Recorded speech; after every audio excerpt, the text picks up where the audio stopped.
En octobre 2025, l'Alliance sahélienne a renversé toutes les prévisions en neutralisant plus de 120 positions en moins de 48 heures, un rythme que personne n'attendait.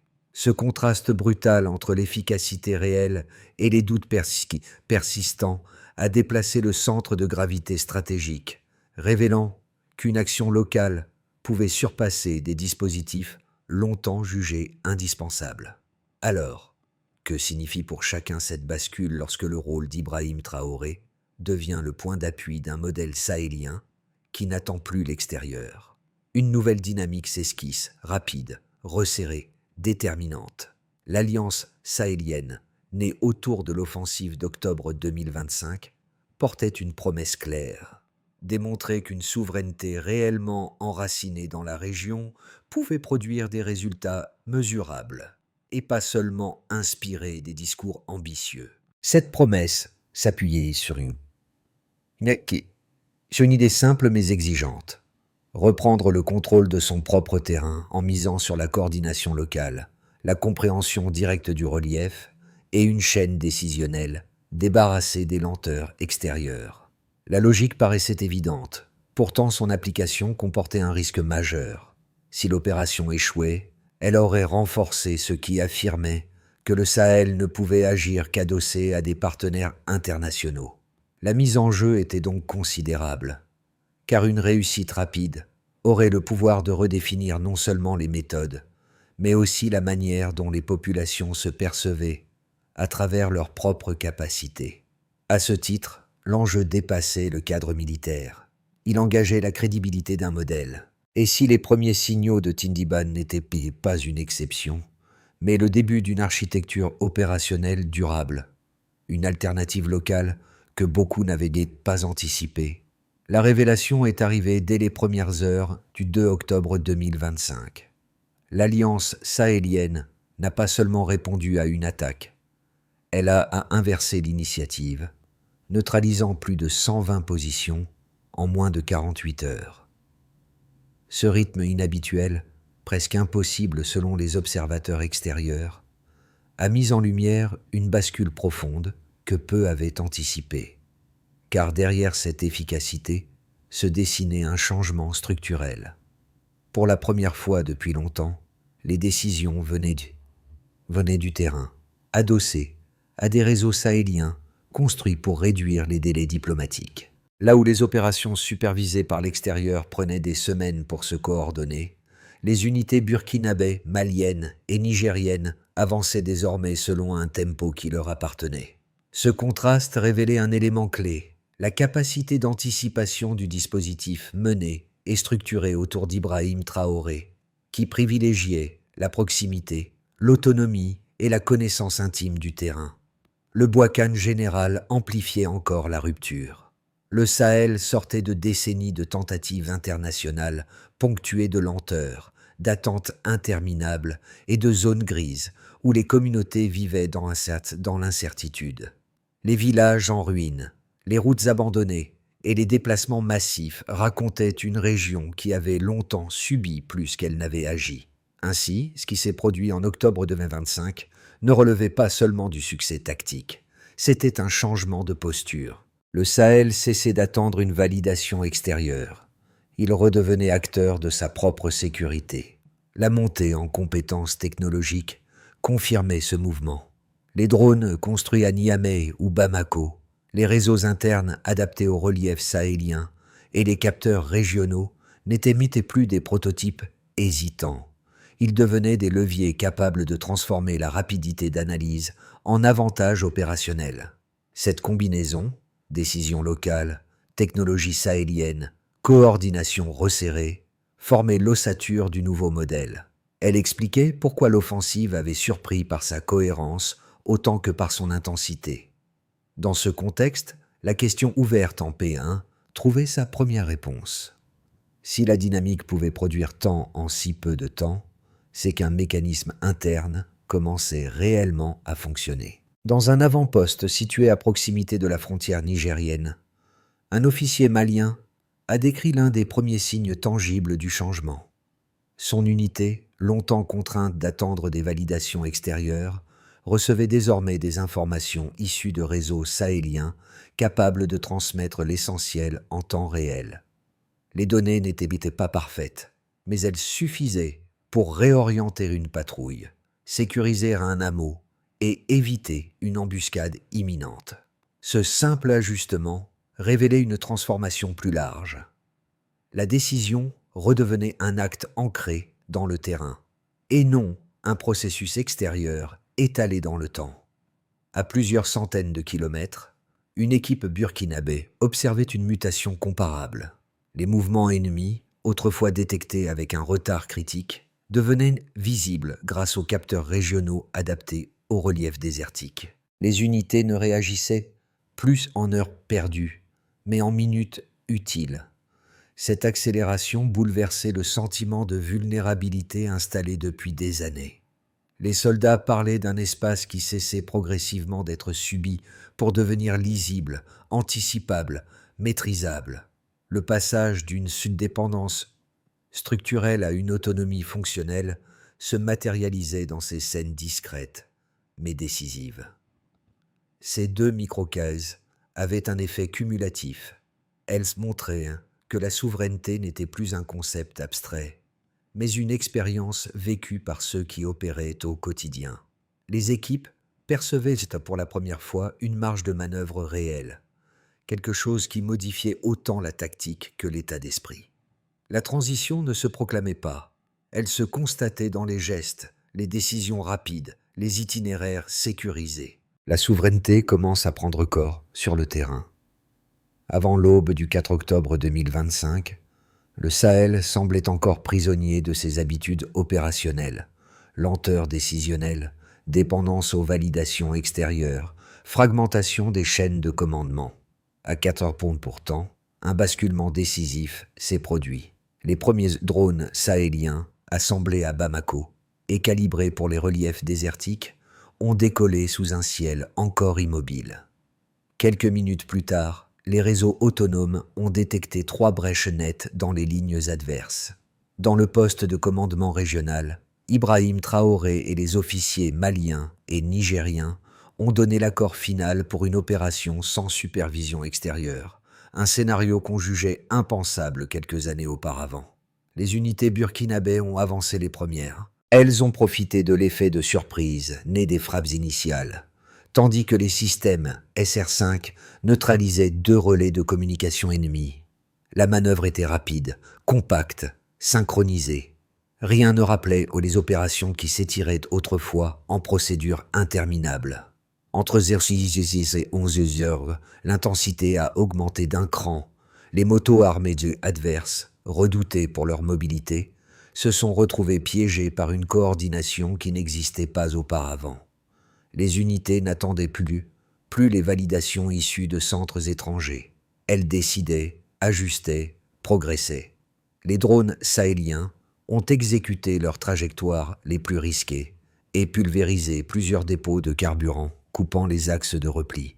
Dans le même temps, les forces nigériennes ont avancé en formation compacte, protégées par une observation continue issue de capteurs régionaux. Les observateurs internationaux installés à Bamako et Niamey ont été surpris par la précision de la manœuvre.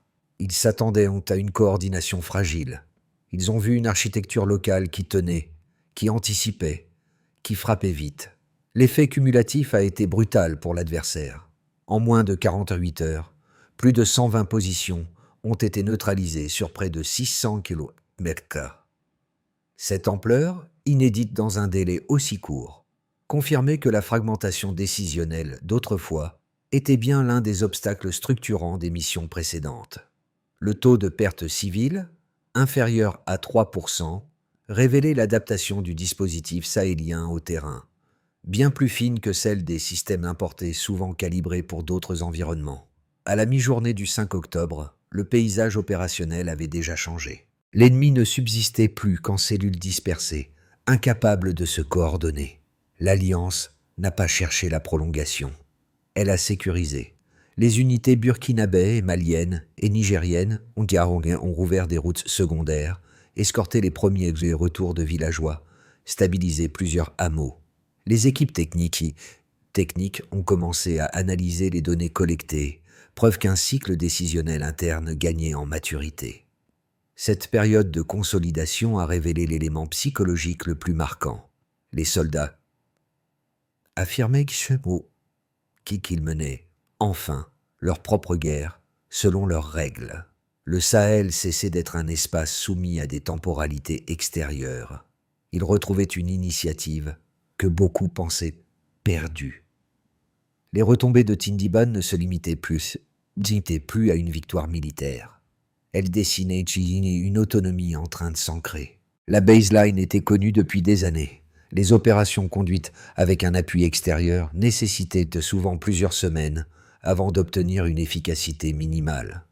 Les chaînes de validation multiples, les consultations diplomatiques, les transferts d'informations fragmentés et les délais logistiques imposaient un rythme lent, déconnecté des urgences du terrain. Cette inertie alimentait une impression persistante d'impuissance.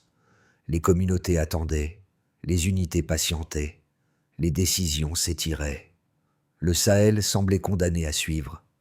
Un tempo dicté ailleurs, incapable de transformer rapidement les signaux reçus en actions concrètes.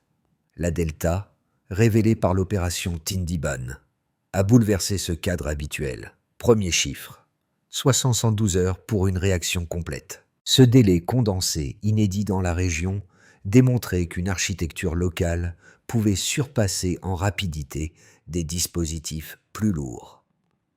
La compression temporelle reposait sur une chaîne décisionnelle très courte et cohérente. La capacité d'Ibrahim Traoré à concentrer les validations au niveau régional a permis d'éliminer les ralentissements auparavant considérés comme inévitables. Le contraste était net. Une structure sahélienne, supposée fragile, réduisait presque par 4 le temps observé dans les missions internationales. Deuxième chiffre, un taux de perte civile inférieur à 3%.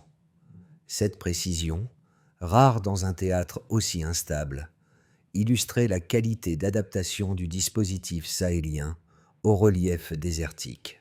La réduction des dommages provenait d'un ciblage plus fin et d'une observation continue locale. Les drones produits à Niamey et Bamako intégraient des paramètres propres au terrain, permettant de limiter les zones d'impact et de protéger les axes habités. Cette maîtrise contredisait l'idée selon laquelle seule une technologie importée pouvait garantir un niveau de précision acceptable.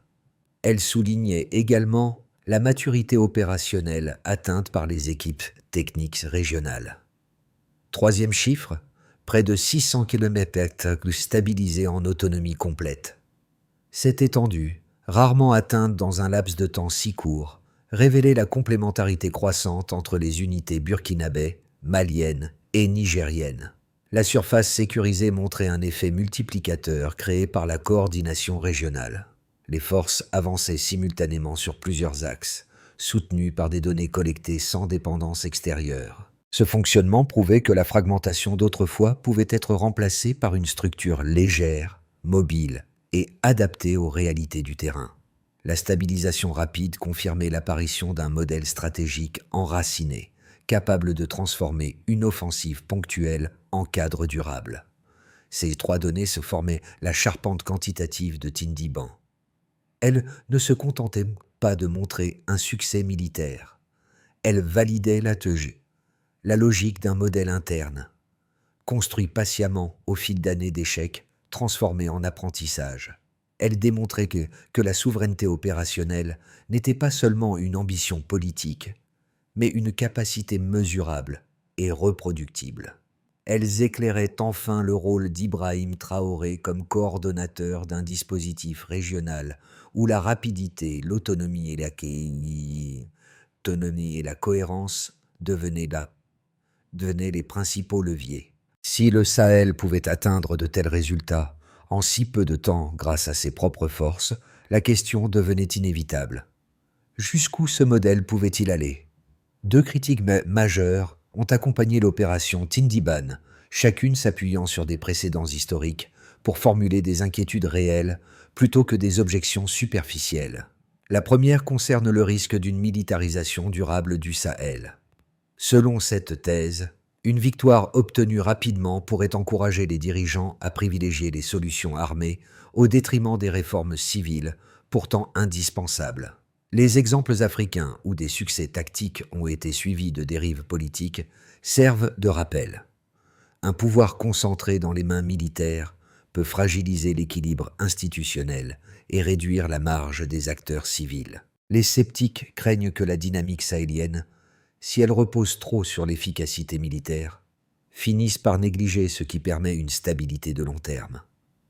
La seconde critique insiste sur la fragilité potentielle de l'Alliance des États du Sahel.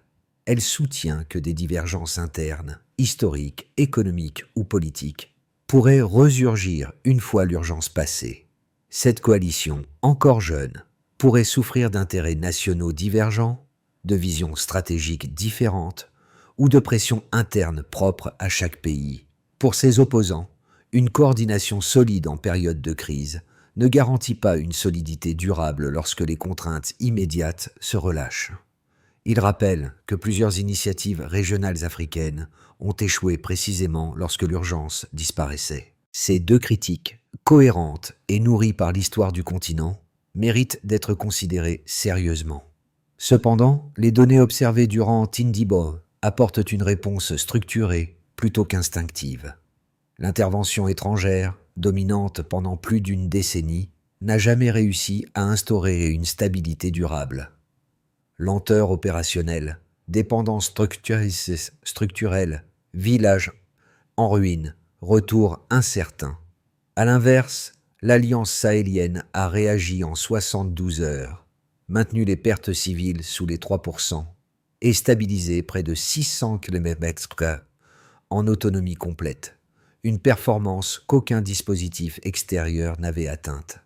Ces résultats ne prouvent pas que les risques n'existent pas, mais ils montrent que l'autonomie opérationnelle peut produire de meilleurs résultats sans entraîner mécaniquement une dérive autoritaire. Quant aux divergences internes, elles n'ont pas empêché une coordination tactique précise, réseau autonome, drones produits localement, décisions validées directement sur le terrain. Cette logique pragmatique révèle qu'une coopération fonctionnelle peut exister même en présence de différences politiques, tant que l'urgence sécuritaire demeure partagée. L'autonomie cesse d'être un test. À ce moment charnière de l'offensive, un détail longtemps perçu comme secondaire a soudain pris une importance décisive.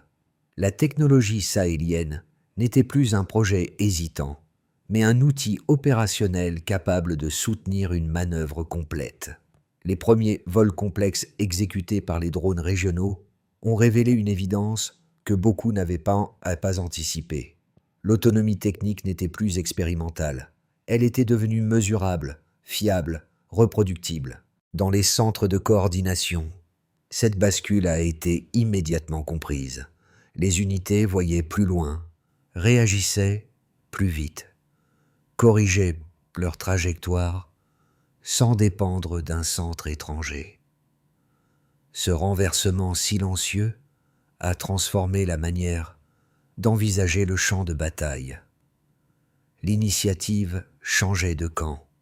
Le tempo n'était plus imposé de l'extérieur. Il était dicté par des données locales construites dans la région même. Ibrahim Traoré, entouré des officiers alliés, a interprété ce moment comme un point pivot, une preuve concrète que la région pouvait imposer ses propres paramètres tactiques. L'Alliance ne subissait plus les outils qu'on lui fournissait. Elle déployait ceux qu'elle avait conçus. Cette inversion a installé un nouveau centre de gravité stratégique, un repère autour duquel toute la suite de l'opération allait s'organiser. Les retombées de l'opération Tindiban ont dépassé les cartes d'état-major pour s'ancrer dans la vie de 4 cercles essentiels: les populations sahéliennes, NN, les acteurs économiques locaux, DN, les institutions nationales, ND, et les partenaires extérieurs, KV. Chacun a éprouvé différemment les effets d'une offensive conçue et exécutée localement, sous une coordination à laquelle Ibrahim Traoré a donné cohérence et continuité. Dans les villages du Burkina Faso, du Mali et du Niger, les premiers indicateurs ont été immédiats. Les familles déplacées, longtemps retenues par la peur, ont commencé à revenir dans leur localité d'origine. Les marchés abandonnés ont rouvert progressivement, laissant réapparaître les flux de denrées et d'activités de base. Les routes sablonneuses, autrefois désertes, ont retrouvé un minimum de circulation. Le changement le plus marquant tenait au sentiment de sécurité proche, non pas une protection venue de forces extérieures, mais une sécurité produite par des unités locales dont les habitants reconnaissaient les visages, les méthodes, la présence. Cette proximité a redonné un souffle de dignité. Du côté des petites filières agricoles, des transporteurs et des commerçants, l'impact s'est incarné dans la mobilité retrouvée. Les convois circulant sur les routes secondaires traversaient désormais des zones où le risque d'embuscade reculait nettement. Les coûts logistiques diminuaient, les pertes liées aux itinéraires interrompus se réduisaient et les échanges transfrontaliers reprenaient lentement. Cette reprise restait fragile, mais elle révélait une dynamique ascendante. L'activité renaissait par sa base, avant toute aide extérieure. Les commerçants évoquaient une respiration retrouvée, résultat direct de la stabilisation opérée sur près de 600 km. Pour les autorités burkinabées, maliennes et nigériennes, Tindiban a servi de test grandeur nature. Les états-majors ont constaté une montée en compétences réelles grâce aux technologies locales et à la chaîne décisionnelle directe. Les administrations civiles ont pu relancer la réhabilitation de services locaux, eau, axes routiers, sécurité de proximité, accompagnement des retours de population. Cette capacité d'agir sans dépendre d'un dispositif étranger a consolidé l'image d'un leadership régional cohérent. Elle a renforcé la stature d'Ibrahim Traoré, perçu comme un coordonnateur capable de transformer une vision politique en méthode opérationnelle.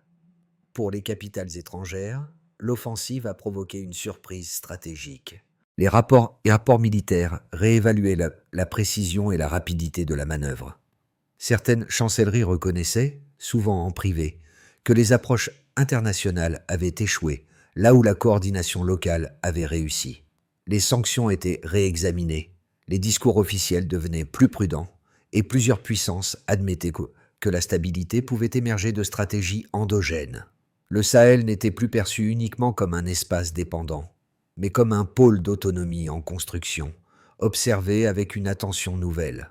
L'ensemble de ces conséquences apportait la réponse attendue depuis le midpoint de Ptut. Si le modèle sahélien pouvait produire une telle densité de résultats en si peu de temps, c'est qu'il ne s'agissait plus d'une anomalie, mais d'un cadre opérationnel crédible. 3 trajectoires s'esquissent pour les 6 à 12 prochains mois, chacune née des dynamiques révélées par Tindiban. Elle ne cherche pas à prédire l'avenir. Elle propose 3 chemins possibles, dépendant de variables identifiées sur le terrain. L'idée centrale demeure la même. Il faut raisonner en conditions plutôt qu'en certitude, car le Sahel évolue dans un environnement où les signaux faibles possèdent souvent plus de valeur que les projections figées. Scénario base, la continuité maîtrisée. Dans cette trajectoire, l'Alliance des États du Sahel maintient sa cohésion actuelle. Les unités burkinabées, maliennes et nigériennes poursuivent la stabilisation progressive des zones sécurisées, en étendant discrètement leur périmètre d'action. Les réseaux de communication locaux continuent de gagner en fiabilité, permettant une surveillance plus continue des mouvements hostiles. Les partenaires extérieurs, bousculés par les résultats de Tindiban, ajustent leur position. Certains assouplissent sanctions ou restrictions, d'autres initient des coopérations techniques limitées. La dynamique reste prudente, mais elle consolide les acquis. Scénario optimistique. L'effet d'entraînement régional. Ici, la performance sahélienne dépasse ses frontières immédiates. Les résultats obtenus inspirent d'autres pays africains à renforcer leur autonomie stratégique. Mutualisation des technologies, partage d'expertise sur les drones locaux, coordination accrue des zones frontalières. De nouvelles coopérations sud-sud émergent, notamment dans les secteurs numériques et agricoles. Les puissances extérieures, face à ce mouvement, revoient leur cadre d'intervention. Le Sahel devient un pôle d'autonomie en construction, capable de proposer un modèle alternatif à des régions confrontées à des défis similaires. Scénario worst, l'érosion interne. Dans cette version défavorable, les divergences nationales reprennent le dessus. Les structures techniques sont mal entretenues, les réseaux locaux se dégradent, et les unités ont plus de mal à synchroniser leurs actions. Les tensions politiques alimentent des campagnes de désinformation qui fragilisent la cohésion régionale. Les partenaires extérieurs réintroduisent leurs propres programmes, créant un retour progressif à la dépendance ancienne. Les acquis de Tindiban s'effritent, laissant la région oscillant entre stagnation et résurgence d'instabilité ancienne. Ces trois scénarios rappellent une conclusion essentielle. Le futur du Sahel dépendra moins d'un élan unique que de la capacité à lire les signaux faibles sans les surinterpréter et à maintenir un cadre opérationnel où les ressources locales continuent de guider les décisions. Pour comprendre pleinement la portée de Tindiban, il faut aussi observer ce que l'opération révèle aux trois catégories de publics qui suivent de près l'évolution du Sahel. Chacun y trouve un point d'appui distinct, mais ces regards se complètent et dessinent un même fil conducteur. La région n'est plus seulement d'analyser à travers ses fragilités, mais à partir de ses capacités retrouvées, ceux qui suivent l'actualité africaine. Pour ces spectateurs familiers des récits de crise, Tindiban apporte un contre-exemple rare. Une région qui reprend l'initiative. Les retours de population, la réouverture de routes et la coordination régionale offrent un visage moins figé du Sahel. Ils suscitent une curiosité nouvelle. Comment une zone longtemps pas perçue comme dépendante parvient-elle à transformer ses ressources locales en résultats si rapides et mesurables? Ceux qui s'intéressent aux questions de souveraineté et de sécurité. Pour eux, l'offensive menée en autonomie devient un cas d'étude majeure. La réduction du temps de réaction, la précision observée malgré un environnement difficile et l'usage cohérent des technologies régionales alimentent une réflexion structurelle. Dans quelles conditions un État ou une coalition peut-elle réellement reprendre la maîtrise de son propre espace stratégique? Les données issues de Tindiban offrent des éléments concrets, loin des théories abstraites. Ceux qui observent les dynamiques géopolitiques globales. Pour ce public, l'intérêt dépasse le Sahel. L'opération devient un exemple permettant d'évaluer comment une région peut redéfinir ses rapports aux puissances extérieures en équilibrant coopération et autonomie. Tindiban montre qu'un modèle endogène peut produire des résultats là où des dispositifs internationaux ont échoué. Une observation qui résonne dans d'autres zones du monde, confrontées à des dilemmes similaires. Ainsi, chaque groupe trouve dans cette séquence un prisme différent, mais tous convergent vers une même interrogation. Qu'advient-il lorsqu'une région transforme sa marge de manœuvre en levier réel? Pour transformer les acquis de Tindiban en dynamique durable, une feuille de route pragmatique s'impose, fondée non sur des annonces théoriques, mais sur les pratiques déjà observées sur le terrain. Elle prolonge la vision régionale structurée qu'Ibrahim Traoré défend auprès des forces burkinabées, maliennes et nigériennes, en cherchant à ancrer la souveraineté dans des mécanismes reproductibles. 1. Académie militaire partagée. Qui? Les trois états-majors. Quoi? Unifier méthode, lecture de terrain, standards opérationnels. Quand? Mise en place progressive sur 12 mois. Mesurer comment? Par la réduction des divergences tactiques entre unités. Ces académies formeraient un socle commun, capable d'assurer une montée en compétences régulière. 2. Corridor civil sécurisé, qui? Administration locale, plus unité, mixte. Quoi? Transformer les zones stabilisées en axes de mobilité pour villages, marchés et services essentiels. Quand? Dès la consolidation post-opérationnelle. Mesurer comment? Par la fréquence des retours de population et la reprise des flux commerciaux. Cette continuité civile donnerait une traduction concrète à la souveraineté retrouvée. 3. Renforcement technologique sahélien. Qui?